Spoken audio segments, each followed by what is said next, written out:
Bismillahirrahmanirrahim. Assalamualaikum warahmatullahi wabarakatuh. Selamat pagi. Semoga kesehatan selalu tercurah kepada kita semua. Baik teman-teman, sebelum kita mulai materi pada pagi hari ini, angka lebih baiknya jikalau saya dulu memperkenalkan nama saya. Jadi mungkin teman-teman belum ada yang tahu atau belum kenalan. Perkenalkan, nama saya Rahmat, NIM 181321272. Saya menempuh perguruan tinggi di Universitas 19 November Kolaka, mengambil S1 jurusan Pendidikan Geografi. Nah teman-teman, jadi pada pagi hari ini kita akan membahas materi terkait mitigasi bencana dan bagian-bagiannya. Jadi mungkin teman-teman atau adik-adik pernah mendengar apa itu mitigasi bencana. Nah, kita akan membahas bersama-sama. Jadi menurut pasal 1 ayat 6 Peraturan Pemerintah Nomor 21 Tahun 2008 kalau tidak salah, tentang penyelenggaraan penanggulangan bencana. Jadi mitigasi diartikan sebagai serangkaian upaya yang dilakukan untuk mengurangi risiko bencana, baik lewat pembangunan fisik ataupun penyadaran serta peningkatan kemampuan kemampuan dalam menghadapi ancaman bencana. Jadi maksud dari pengertian ini adalah ketika misalnya akan di daerah yang rawan bencana, pemerintah itu secara sigap melakukan upaya untuk mencegah sebelum terjadinya bencana itu, seperti pembangunan fisik, seperti yang di daerah-daerah rawan longsor, yang melakukan, mungkin salah satu contohnya yaitu melakukan reboisasi atau membuat tembok untuk menahan tanah tersebut. Nah seperti itu teman-teman. Kemudian risiko bencana ini meliputi yang bisa saja meliputi timbulnya korban jiwa, kerusakan lingkungan, hilangnya dan kerugian harta benda. Nah, tujuan utama dari adanya mitigasi bencana adalah mengurangi risiko cedera, kematian, atau kematian masyarakat serta timbulnya korban jiwa. Nah, sedangkan tujuan sekunder dari mitigasi bencana adalah mengurangi kerusakan dan kerugian ekonomi, termasuk infrastrukturnya mungkin yang ditimbulkan. Artinya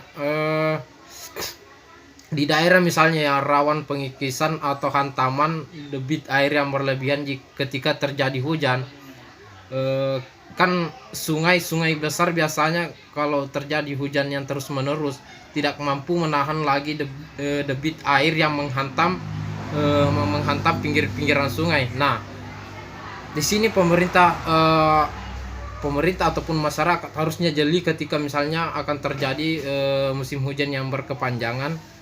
Jauh sebelumnya itu sudah dipersiapkan memang, entahkah itu batu yang disusun yang dibuat dalam bentuk keranjang itu, yang kemudian disusun di pinggiran-pinggiran sungai, tepatnya yang dihantam air, agar kemudian tanah-tanah sungai itu tidak runtuh. Nah seperti itu teman-teman. Kemudian jenis mitigasi bencana yaitu ada dua jenis atau ada dua macam, yaitu mitigasi struktural dan mitigasi non struktural. Nah, baik teman-teman, kali ini kita spesifikkan dulu ke mitigasi struktural. Jadi mitigasi struktural merupakan upaya menurunkan tingkat kerentangan terhadap suatu bencana lewat lewat pembangunan tahan bencana. Mitigasi ini dilakukan dengan melaksanakan pembangunan prasarana fisik yang menggunakan berbagai pendek atau teknologi tahapan bencana. Kemudian mitigasi non struktural, yaitu merupakan upaya mitigasi yang dilakukan setelah pembangunan prasarana fisik. Adanya bentuk mitigasi ini bisa dilakukan lewat pembentukan peraturan oleh pemerintah dan hal lainnya. Nah, teman-teman, jadi contoh mitigasi bencana: pembentukan undang-undang atau peraturan pemerintah, pembentukan undang-undang atau peraturan pemerintah. Lanjut, selain itu masih ada contoh mitigasi bencana lainnya, yakni yang pertama pemetaan daerah rawan bencana seperti longsor atau banjir. Jadi sebelum terjadi sebuah bencana itu langkah lebih baiknya kita memang mengadakan yang namanya pemetaan. Jadi di dalam pemetaan itu kita bisa tandai di daerah-daerah mana saja yang rawan terjadi bencana. Nah, seperti itu teman-teman. Kemudian pemetaan dampak bencana, letusan gunung berapi, misalnya daerah jangkauan awan panas, hujan abu dan lainnya. Kemudian pembangunan rumah, kantor dan prasarana fisik tahan gempa di Jepang. Nah, jadi teman-teman, di Jepang kita bisa mengambil contoh bahwa asalnya di sana dia mengerti betul potensi-potensi bencana yang akan yang sering terjadi di Jepang. Jepang adalah salah satu negara yang sangat rawan bencana seperti banjir atau tsunami. Jadi di Jepang itu dia melakukan pembangunan rumah itu dengan kebanyakan dari kayu, karena dia tahu bahwa di negaranya itu sering terjadi tsunami. Nah, seharusnya di Indonesia seperti itu juga, mengambil contoh seperti di negara Jepang. Jangan kita membangun rumah di bawah gunung kemudian kita buat rumah permanen. Harusnya kan yang membuat bangunan rumah di bawah gunung itu seharusnya terbuat dari kayu, karena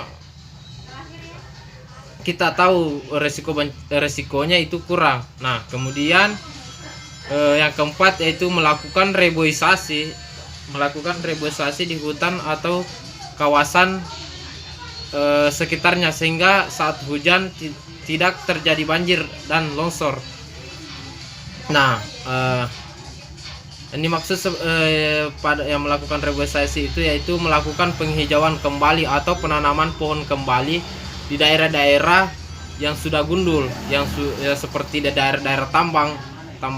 Ketika sudah melakukan penambangan itu kan hutan menjadi gundul. Nah, seharusnya penambang atau pihak yang terkait dalam tambang tersebut setelah melakukan penambangan mengadakan kembali yang namanya reboisasi atau mendaur ulang kembali hutan yang sudah diolah. Nah, kemudian yang kelima, selalu memperhatikan informasi terkini tentang kebencanaan lewat pemberitahuan atau imbauan langsung pemerintah atau pihak-pihak yang terkait seperti BMKG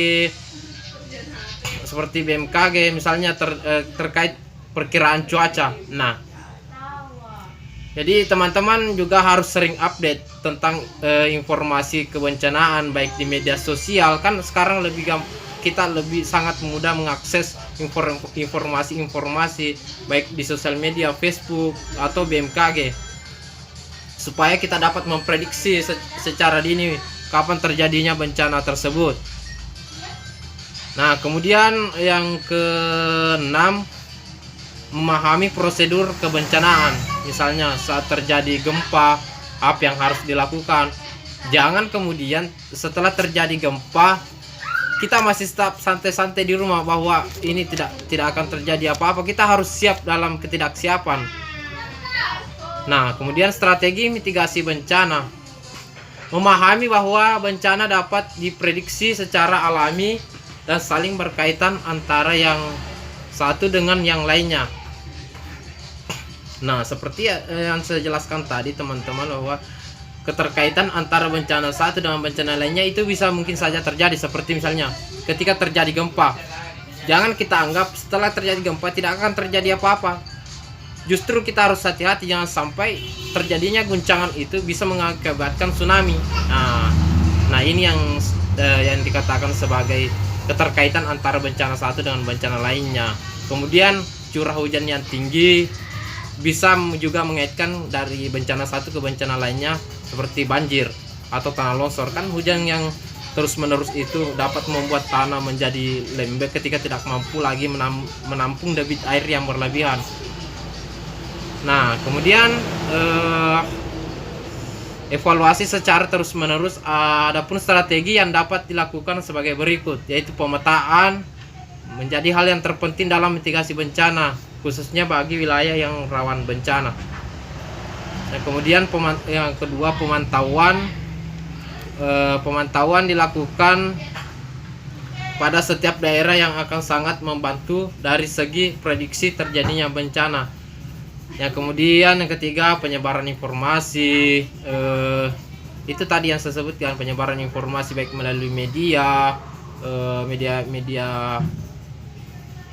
sumber berita atau dari instansi-instansi terkait seperti BMKG. Kita harus update teman-teman.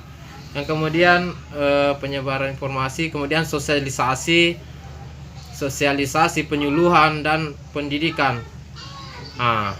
Ini juga penting teman-teman, sosialisasi atau penyuluhan dilakukan